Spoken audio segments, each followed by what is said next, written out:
kemuliaan bagimu.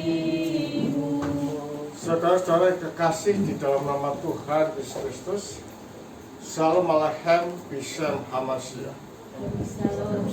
Sebagaimana kita ketahui bahwa kehidupan manusia diarahkan oleh Allah supaya merefleksikan sifat dan karakteristik Allah. Berarti kalau demikian, kehidupan manusia itu harus suci. Kehidupan manusia itu harus murni. Kehidupan manusia itu harus baik. Karena apa? Karena kalau di dalam hidup manusia itu tidak merefleksikan hubungan Allah dalam dirinya sendiri dan karakteristik Allah, maka kita telah menyangkal keberadaan kita sebagai gambar Allah. Perbuatan jelek, perbuatan tidak murni itu memisahkan diri dari Allah. Karena itulah, agar supaya kita tidak ke sana, maka diperlukan kesucian hidup dan pembersihan kalbu di dalam hidup ini. Karena perlu adanya apa yang dinamakan dengan laku di dalam hidup ini. Mengapa demikian? Karena laku itu adalah merupakan syarat kita bisa membersihkan kalbu. Lakunya apa? Lakunya adalah berpuasa. Lakunya apa? Lakunya adalah menyangkal diri. Nah, kita tahu mengapa itu penting. Karena kita ingin menaruh sesuatu yang bersifat surgawi. Karena itulah, kumpulkanlah harta di surga, ngengat dan garam tidak akan merusakkannya, dan pencuri tidak bisa mencurinya. Apa yang dimaksud dengan harta di surga ini? Harta di surga ini adalah menunjuk kepada kalbu yang bersih, kalbu yang murni, kalbu yang tersucikan, dan kalbu yang terterangi. Dan kalbu inilah yang merupakan suatu fondasi di dalam kehidupan manusia untuk dapat menatap Allah, menyatu dengan Allah, dan masuk di dalam pemanunggalan dengan Allah. Kita akan berpuasa besok, masuk di dalam masa catur dasa. Dan itu adalah merupakan salah satu persyaratan untuk membersihkan kalbu.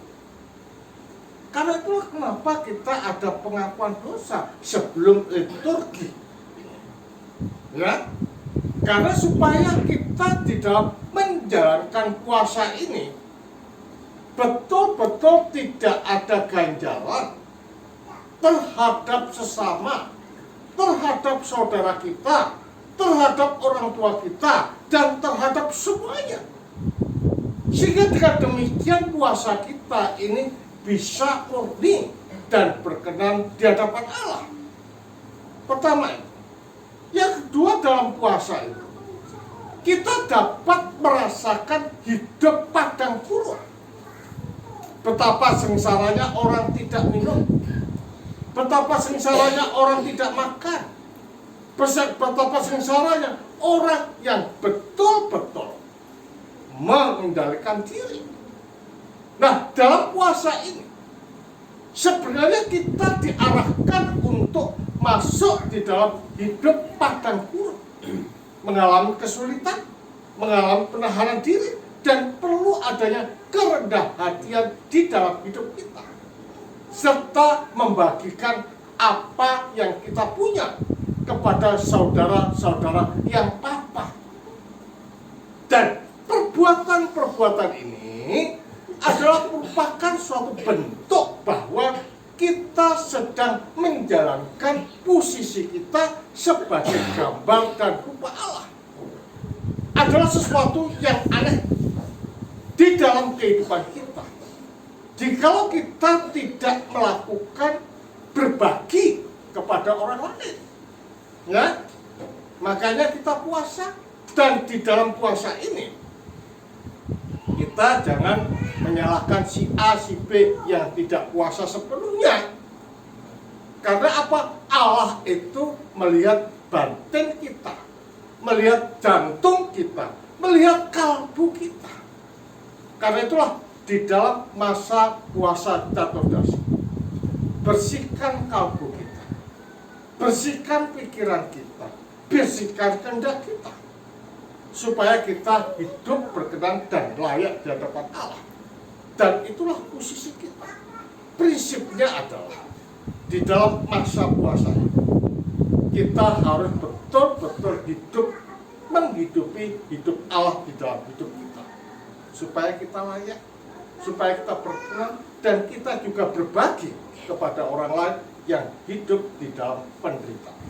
Karena itu adalah merupakan salah satu ciri bahwa kita sebagai gambar Allah yang merefleksikan hidup Allah, yaitu hidup berbagi satu sama lain supaya kita bisa merasakan penderitaan orang lain. Karena penderitaan orang lain juga penderitaan kita, karena kita satu esensi di dalam kemanusiaan. Tetap berjuang dalam kesucian, karena di sana harapan kita, keselamatan kita, dan perlindungan kita. Kemudian bagi Sang Bapa, Sang Putra, Sang Roh Kudus. Amin. Tuhan memberkati kita semua.